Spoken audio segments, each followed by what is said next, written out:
Hello, this is my audience, Hi. and this is my informative speech for public speaking.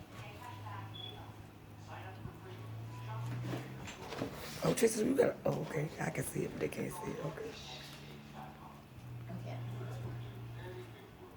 Identification is a key term for the discussion of rhetoric in Kenneth Burt's A Rhetoric of Motives.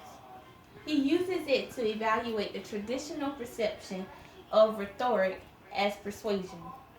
One can perceive identification between objects that are not the self.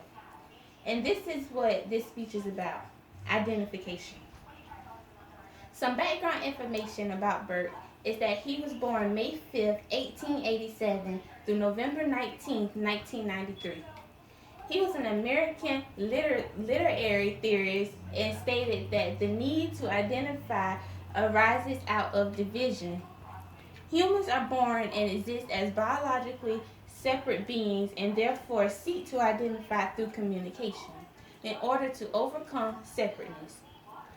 Stating this according to unm.edu, he came up with his explanation of identification, which he says identification as a process that is fundamental in being human and to communicating. According to Burke's identification video on YouTube.com, there are three processes identification involves. One, process of naming something or someone. Two, process of associating with and de-associating with from others. Three, the product or end result of identifying the state of being consumptional with others. The process of this theory, according to blog.sc.edu, it starts with identification as semi-conscious. A speaker may use language and other symbols associated with wealth or class. Also, an audience member may identify wealth without being fully aware of doing so.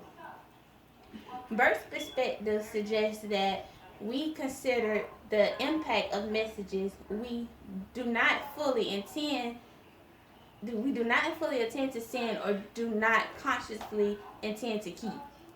The most characteristic concern of rhetoric is the manipulation of men's belief for political ends. The basic function of rhetoric is the use of words by human agents to form attitudes or to induce actions in other human agents.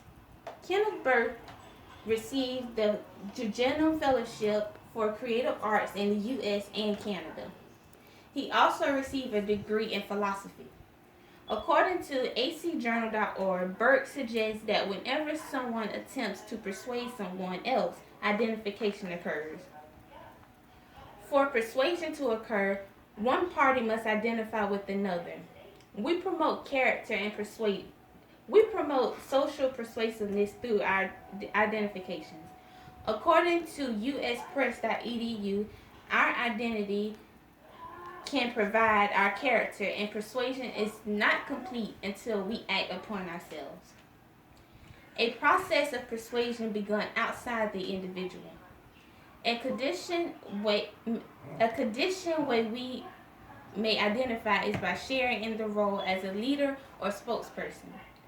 According to the identification and consubstantially video on youtube.com, two benefits results from this theory.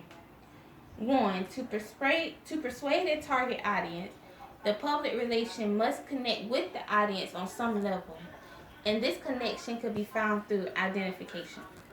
Two, identification results from empathy, sense of community, or feeling of responsibility created by rhetoric.